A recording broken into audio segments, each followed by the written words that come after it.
Hello and welcome back aboard Narrowboat Gentian, currently moored at Mercia Marina, where I left it a week ago.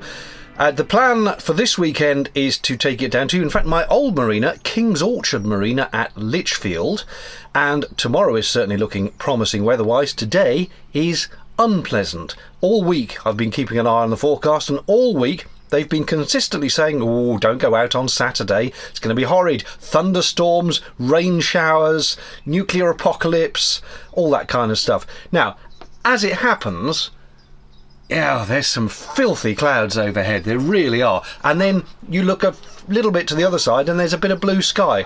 It's one of those where really it could be very, very random. It's spotting with rain at the moment, not cold, perfectly mild. I'm fine as I am like this without a jacket, but distinct wetness in the air. And ideally I wanted to get as much done today so I have less to travel tomorrow, but I think it might be the other way round. I'll just have to have an early start tomorrow. Anyway, I've checked the fuel tank. I've got more than half a tank of fuel. I've filled up the water tank. I've emptied the toilet cassette. I've had a shower here, and thumbs up, big thumbs up to the showers at Mercia Marina, which I would say are probably the best shower block showers from any marina or campsite I've ever stayed at. It's one of those things where it really gets on my nerves. You go somewhere and you wouldn't think it was possible to design a bad shower block, but so many places have it wrong. But no, Mercia, big shower, easy to use, nice and warm, hooks to hang your things on, somewhere to sit when you put your socks on. It's nicely lit, lots of ventilation so it doesn't just turn into some sort of sauna.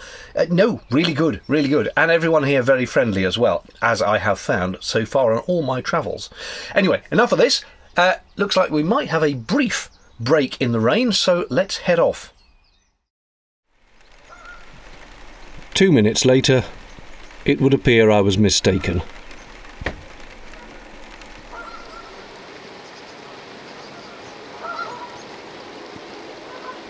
I know what you're thinking. David, it's only a bit of rain. Get over yourself, put a coat on and get out there. And that is fine for when I'm going along. But in the interests of health and safety, when I come to a lock, which I'll be handling single-handed, they can be very slippery. Slippery sides, slippery gates, and if I were to fall in a lock, I would be pretty much doomed. There's not going to be a lot of boat traffic around today, nobody coming to my help, and I do have to just have a little eye to being sensible when going along. And believe me, I've done locks in the rain and they are slippery as hell. So I'm cautious about going along in the rain, and there are quite a handful of locks for me to do on this bit of the journey. I think I'll have to go along and just take it very tentatively and just be extra careful as I go. Incredibly, the sun is trying to break through. That would be marvellous. Carpe diem, they say, and there may be carp in the canal, I don't know, but I DM'd the little engine and started backing off the pontoon before I changed my mind. As I mentioned in the last video, this is a huge marina with berths for 600 boats, as well as shops, holiday lodges, waterside apartments, and goodness knows what else is yet to come.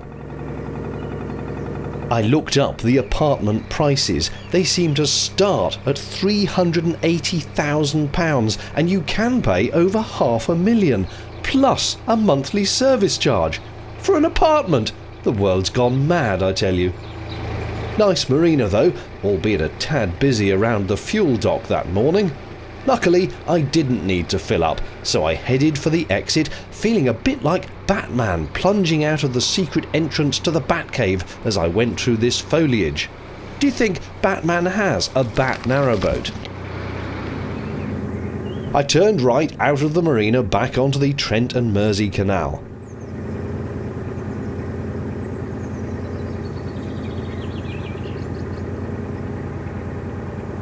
Having planned my journey with the canalplan.uk website, which is like Google Maps for canals, I knew that by the end of the day I was likely to be mooring somewhere around Barton or Witchnor, but I'd have to see how things went with the weather. For the moment, I was very happy that it wasn't raining.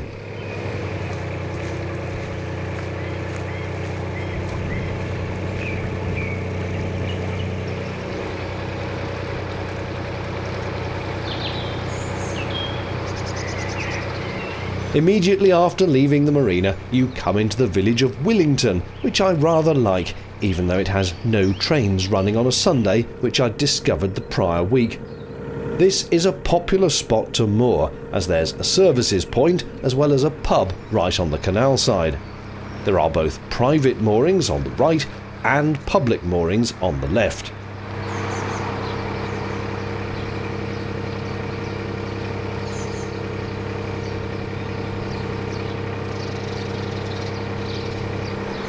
The Dutch barge style in a narrowboat width is not uncommon, but it's still quite rare. I guess that wheelhouse needs to come down for travel though. It wouldn't fit under many of the bridges. There's the facilities point, rubbish and toilet disposal plus fresh water. And that's the pub. From a distance, I genuinely thought this black shape was some kind of work of art until I realised it's a bin bag over a sign. Yep, must get those eyes checked.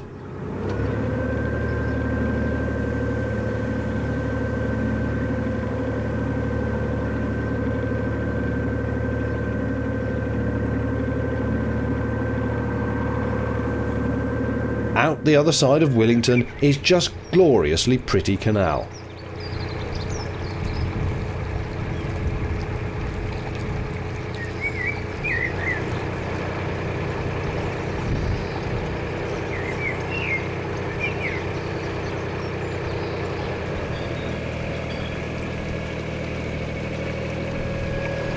And more of those damn trees that get in your face.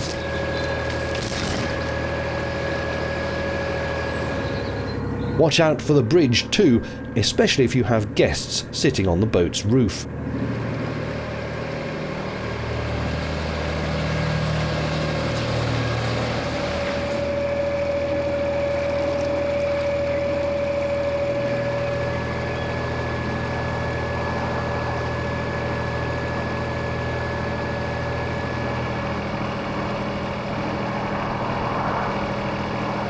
The canal runs alongside the A38 dual carriageway a lot around these parts, and it's very noisy.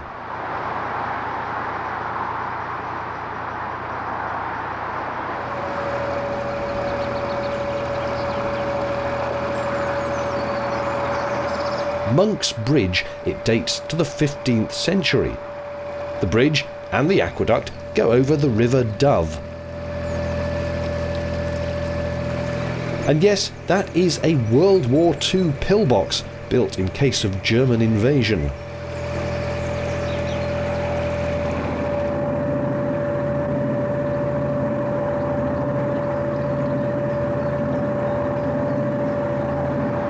Lacking a garden, many narrowboaters plant on their roof, which is always a pleasure to see.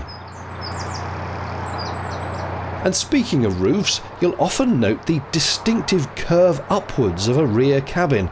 It's not for aerodynamics at 3 miles an hour, I think it's just aesthetic.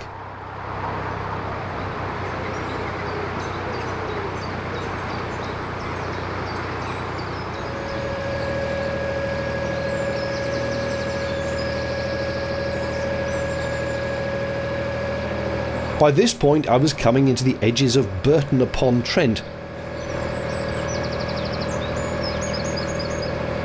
I like how they've tried to brighten up a dull road bridge by getting these paintings done.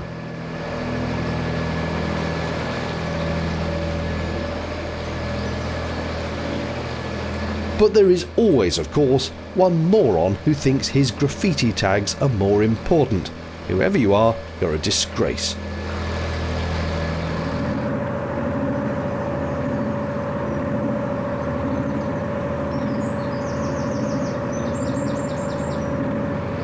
I do rather envy a house with a giant conservatory overlooking the canal. What a splendid place to sit and watch the boats go by.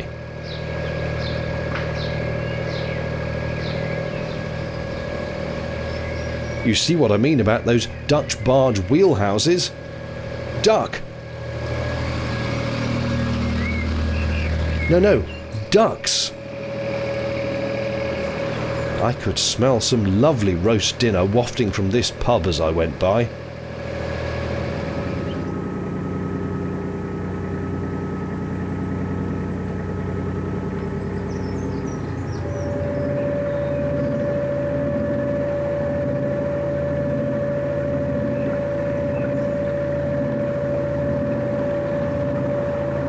And here we're very much in the urban area of Burton now. Lots of splendid back gardens laid out so as to worship the canal. And provide a refuge for the wildlife, it seems.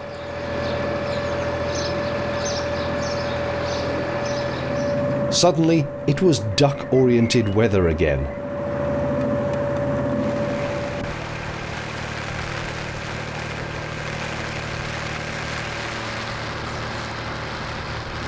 It was but a brief shower though, and a moment later I was alongside that noisy road again, the A38.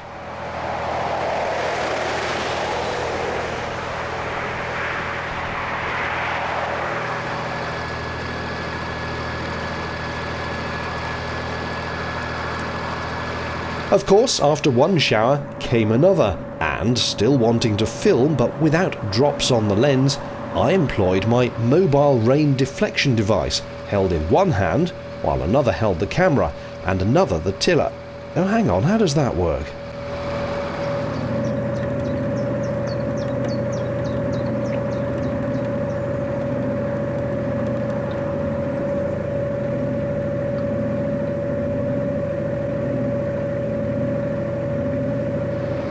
The first lock of the day is quite a long way through Burton.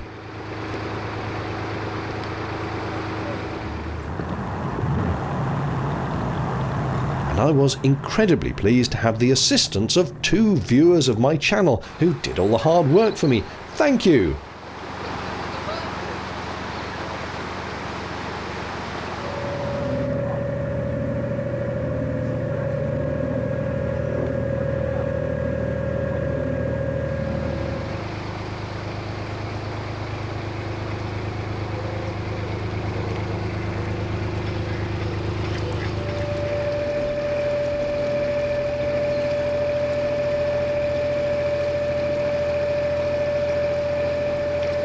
Past more excellent gardens, and what looks like a sunken boat ahead. That's not good.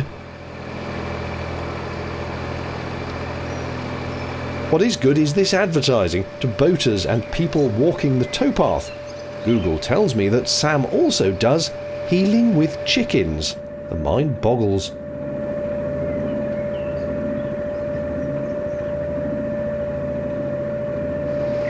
It was indeed a sunken boat, and one that's been there for a while by the looks of things.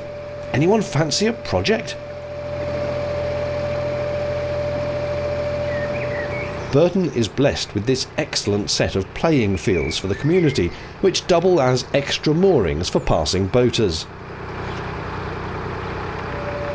The ducks like it here.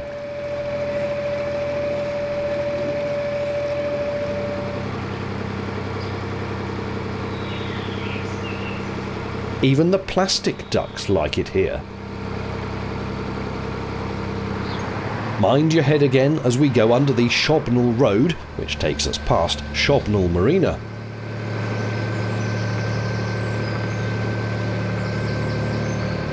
And under the sign that reminds us what Burton is famous for: beer.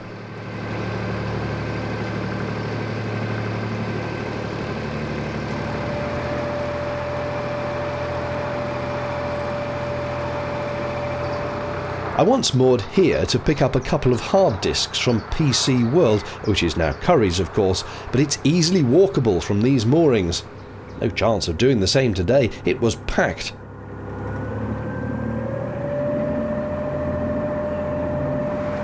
As you leave town, you go back into the countryside. This is punctuated only by a new housing estate and the infernal racket of the road. Branston Lock was ahead. It's not a deep one, but it was starting to rain again, which made the experience less pleasurable than I'd have preferred.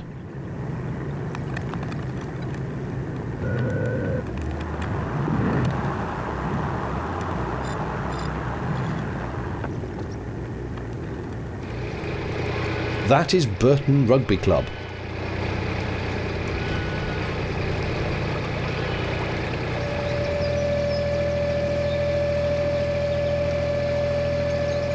It was now 2 o'clock in the afternoon and I was getting a bit peckish, but I also wasn't that far from where I thought I was going to end up at the end of the day. With another, rather spectacularly pretty lock approaching, I thought I'd just nip through this one and then take stock.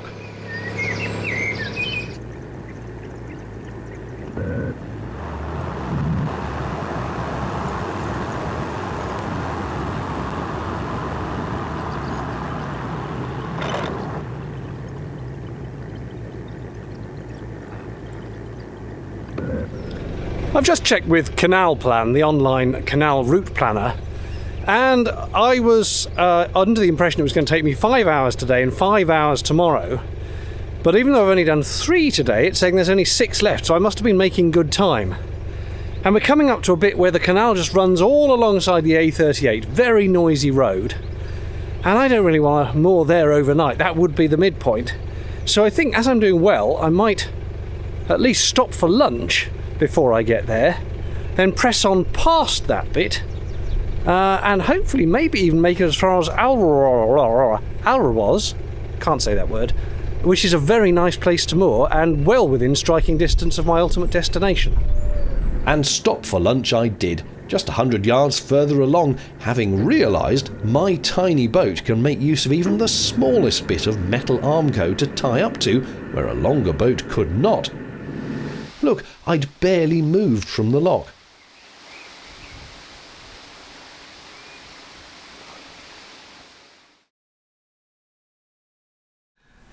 Food has been consumed, along with a nice cup of tea. I'm all set to set off again. It's just started spattering with rain. I might give it 5 minutes and then head off. And I am not going to go as far as I thought I was going to go. There's a space I've moored at before in Barton, which isn't terribly quiet, but I seem to recall it was perfectly all right, so I'm going to aim for there.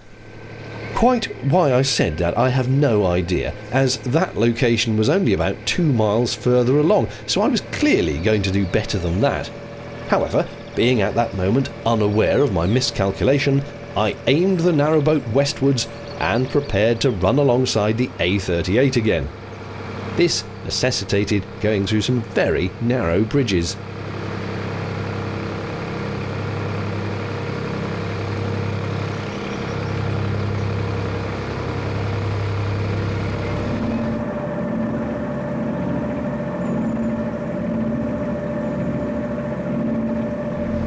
There is so much spray on the road, so much water from the heavy rain, that a lorry just went past and the spray kicked up over the hedge and landed in the canal. It's jolly damp. A bit moist, as Heidi would say.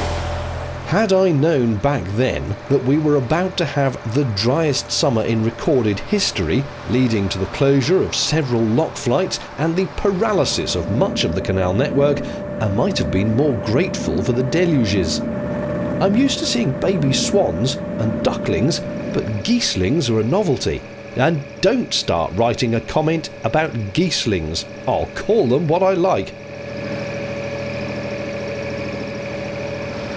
It was time for another lock at Barton Turn, at which point a viewer stopped to say hello and help me with the gates, and it began to chuck it down again.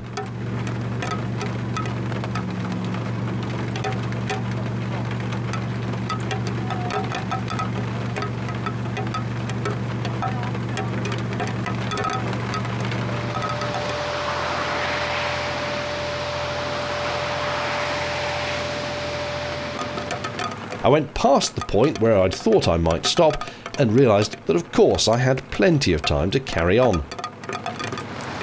There's another really long straight bit next to the road before finally the canal diverges to quieter pastures. I'm coming up to a point where the canal briefly joins a river, and what the flow on that will be like I have no idea. But we lock onto it. I think it only goes for about a mile or something, may not even be that much, and then you lock out of it again at Alrawaz. and I've been told by a passing boater that Alaror is very busy today, so I may have to go all the way through. Then there's another lock on the other side and go out the other side before I can find anywhere to stop. However, it will be a blessing to be away from this wretched road, which is so noisy. Have I mentioned enough how noisy the road is on this stretch yet? As you prepare to meet the river, you get a sign warning you of the river levels. In this case, all fine.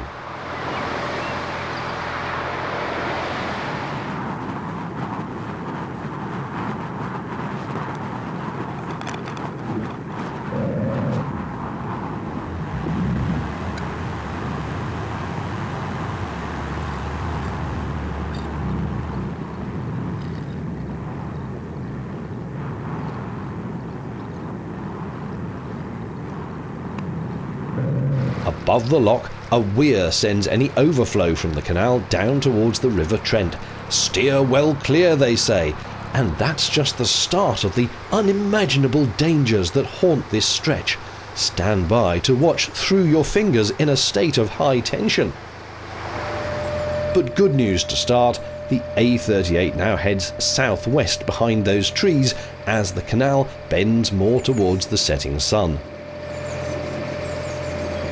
A deep-drafted working boat was coming the other way and needed all the space to make the turn.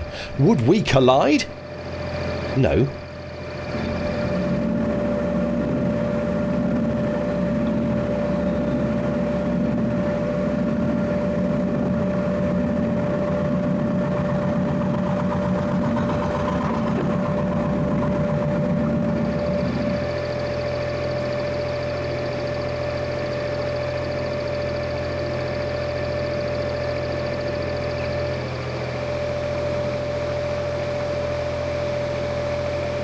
More terrifying peril came from another spur leading down to the Trent.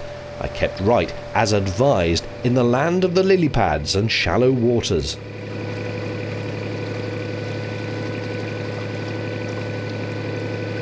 Ding dong, Avon calling. It's the Liberator, the single finest spaceship ever invented, here commemorated in narrowboat form. Well, I'm assuming that's what they named it after.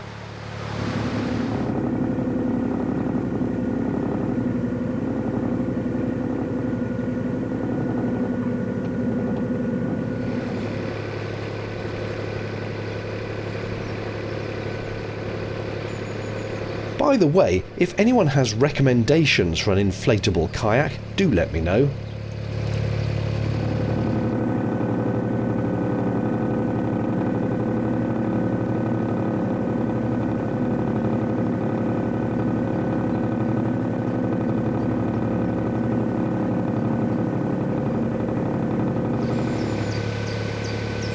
The fields here appear to be very soggy, hence the runoff into this river section and the pedestrian walkways.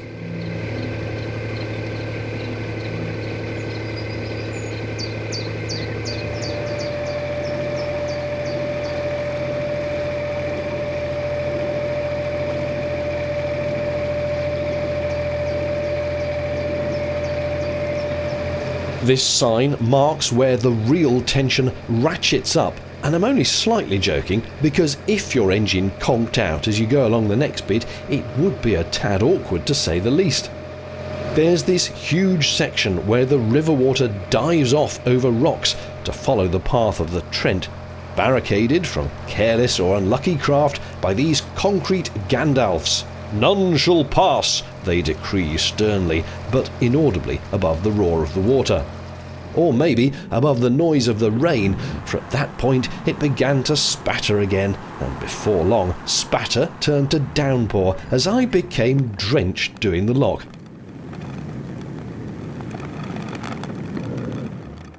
You can imagine my joy at spotting this little gap in the moored boats just above the lock. Typically, the rain stopped just as I pulled in. Well, I'm a bit soggy, but the joy of a tiny narrowboat is you can squeeze into spaces where other people can't.